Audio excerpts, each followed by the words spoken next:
Hi there, everybody. This is a quick video to show you a little bit of the basics for finding scholarly and academic sources through Culver Stockton's library online. And so I'm logged in as myself to my Culver here, and you can access the library page also from the culver.edu homepage, but it's also here on this quick sidebar. There's your email link, Canvas, and then Carl Johan's library. So if you click that, it'll bring up the library homepage just as if you were accessing it from the homepage. So when it pulls up, there are a lot of different search tools and all these great buttons that make things really accessible. What you'll generally do if you're looking for scholarly articles is click on journals.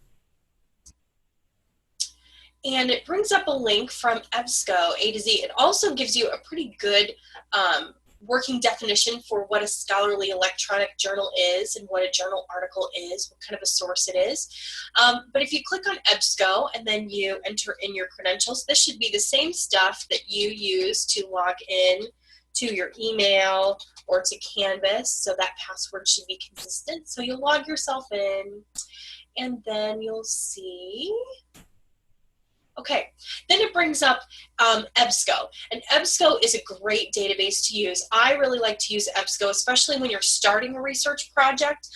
There are lots and lots of databases that are specific to disciplines, and you can also access those from the library if you look around a little bit. But I'm going to just show you EBSCO just so that you can get a feel in general for how these databases work if you've not used them before.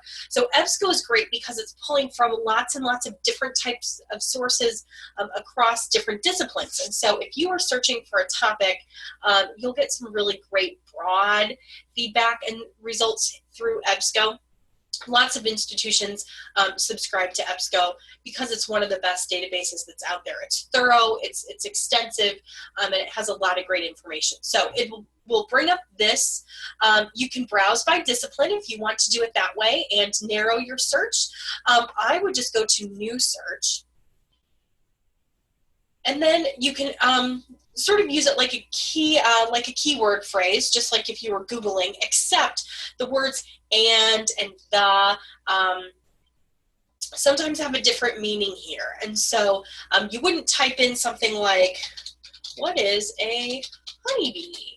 And ask it like you might ask in a Google search. Instead, you'll just type in keywords and phrases. So let's say we have someone who has an interest in bees and bee colonies in class. So let's just search for bees, okay?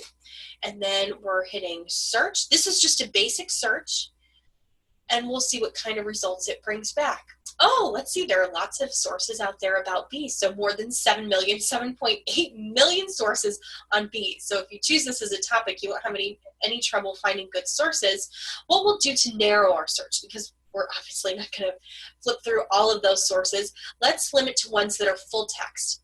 And what that means is the file that it's providing is something that you can access right now. It's not just a citation, something that you would actually have to go physically hunt down in the library. Full text means it's available for you to download and view right now. Let's also look at peer-reviewed. So a source that's peer-reviewed is going to be scholarly or academic, and it means that there are a lot of hoops that a source needs to jump through to be vetted by scholars in that field and to be approved by the publication through a rigorous process. That's what being peer-reviewed means. And so it really speaks to the high level of quality of a source. So marking peer-reviewed will also help us to narrow. We still have 257,000, almost 258,000 academic journal articles that are available. So let's pick just those. That way, anything that comes from periodicals like Time Magazine or Newsweek or the Associated Press videos, we're going to get rid of all of those because those are not scholarly sources. We are looking for journal articles, academic journal articles in full text. And so now we see, okay, now we're down to 260,000. And that's still a lot. We can continue to refine this. So maybe we want to have a publication date, something in the last maybe the last 10 years. Can we get it to 2007?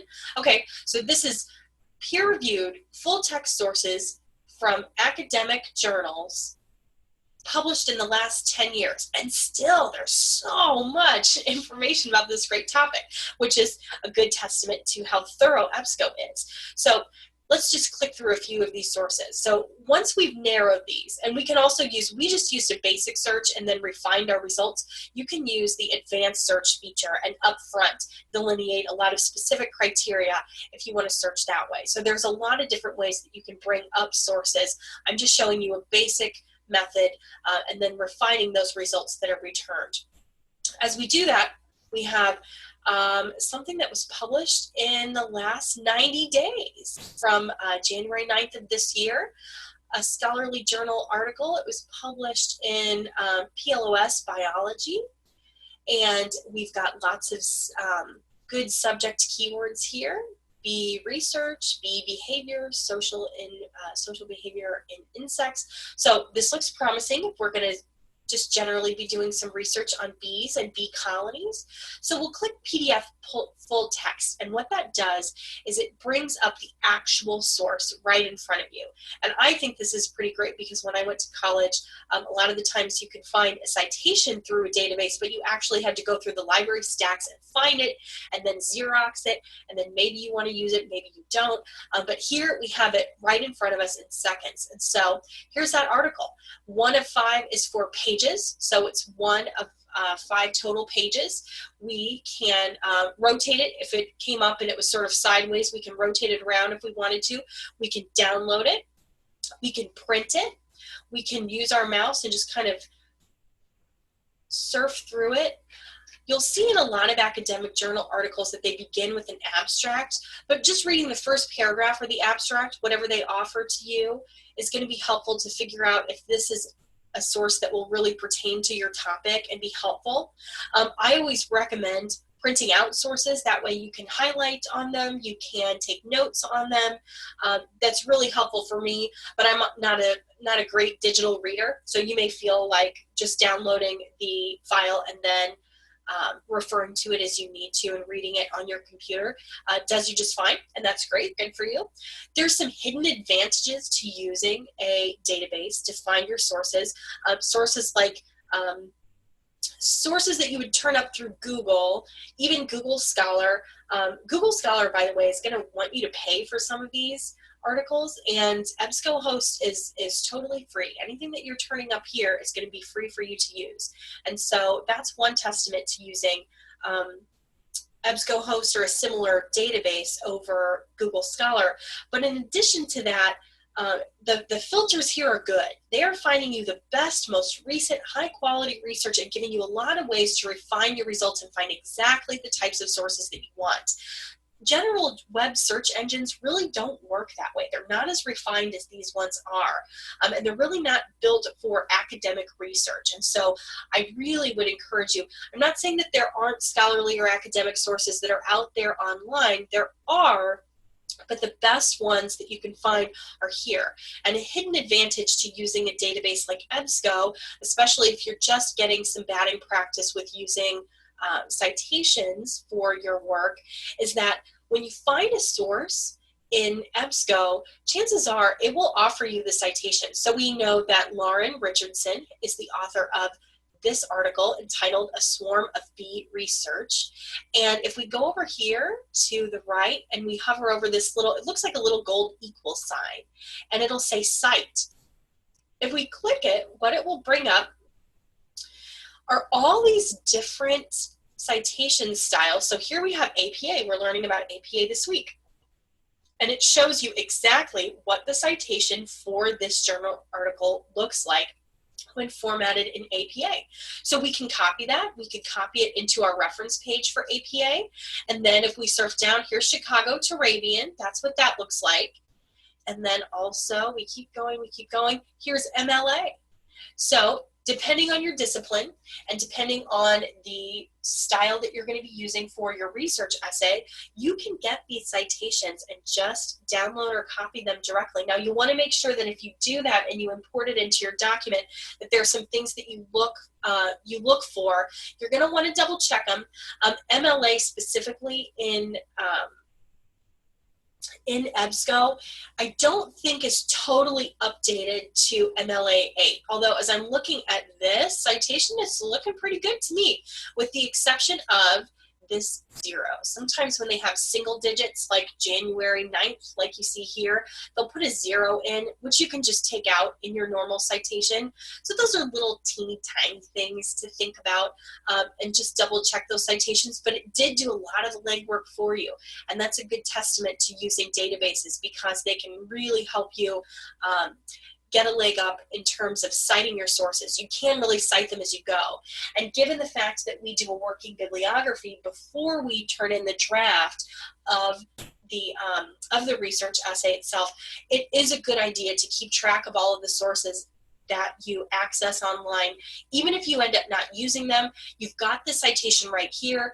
Otherwise, if you have to come back and cite it later, you're going to have to dig through and find the article again and find the citation, or you'll have to build the citation from scratch. So this is just something that I wanted to point out is here.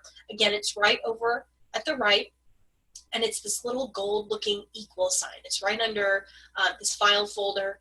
It's cite right there. And when you bring it up, again, it's going to show you all of these different citation styles. So you can use whatever works for you. If you're using APA, Chicago or Turabian, or if you're using MLA, or even something different, all of those citations are listed here. So this is just an example of one source. It's looking pretty good. It's very recently published. It could not be fresher. Let's go back and surf through our results and see if we can find anything else. So we have, and it even tells you what these are. So these are all going to come up with this little icon for academic journal articles, because that's how we've limited our search.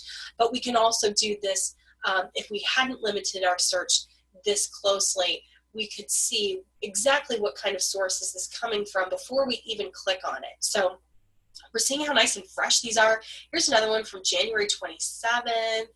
This is a source from January through March 2017 in California agriculture. Irrigation method does not affect wild bee pollinators of hybrid sunflower. Might be a little too specific for us. So, okay. Positive and negative impacts of non-native bee species around the world. And that was published just at the end of last year in December 2016. So again, something super recent. We've been talking about bees a lot. This is an issue that bee populations and bee colonies are really being threatened. And so if we wanted to know more about this, wow, this is a big old article. So we've got 32 pages here, and it's by Laura Russo. And here, like I was talking about earlier, we have an abstract. So before you commit to downloading a 32-page article or even printing one out, you can look at this abstract and see if this really fits what you are looking for in terms of information, if this fits with the way that you plan to organize your research essay, before you really make a commitment to skimming the whole thing, printing it out, taking notes on it, annotating it. So we have some good information here in the abstract. We also have some good keywords, and we could cite it. If we decided that we liked this, we could also print it or download it. So I hope that this gives you just a good general overview of EBSCO, which I think is the preferred database. If you are new to using databases, this certainly would be where I would start. So you just go to the library homepage, and then you click on journals, and then you click the link to EBSCO, and then hit new search, and then you can search using these basic functions just like I've shown you here, or you can use the advanced search. And really, I've given you a good tour here, but the best way to learn how to find academic sources, scholarly sources, and to learn how to do research through online databases and working with electronic sources, all of that is really a practice makes perfect kind of situation. And so I would encourage you, especially since your working bibliographies will be due midweek next week in week 5 of the course, I would not delay in starting to gather information. So as soon as I've given you some feedback on your topic for the research essay, I would get going and make sure that you avoid that temptation to find crappy sources through web search engines like Google or Bing or Yahoo. You really are going to fare better when you are finding sources here through Culver's databases. So that's my advice to you. Know that the expectation for the assignment, especially for the working bibliography, is to only be using academic and scholarly sources. So that's really all we're looking at. You don't want to tempt yourself with a lot of sources through a Google search that you can't actually use. There's a reason why an academic or a scholarly source is sort of delineated as such. It has to go through a pretty rigorous process to be published in an academic journal, which tells us that it's the best current most complete information that's out there. So as always, if you have questions, do let me know. If you have questions as to whether a source is scholarly or academic, you're always welcome to send that link to me or to send that file to me, and I can look at it and give you some feedback. But thank you for watching this video, and I hope everybody has a great week.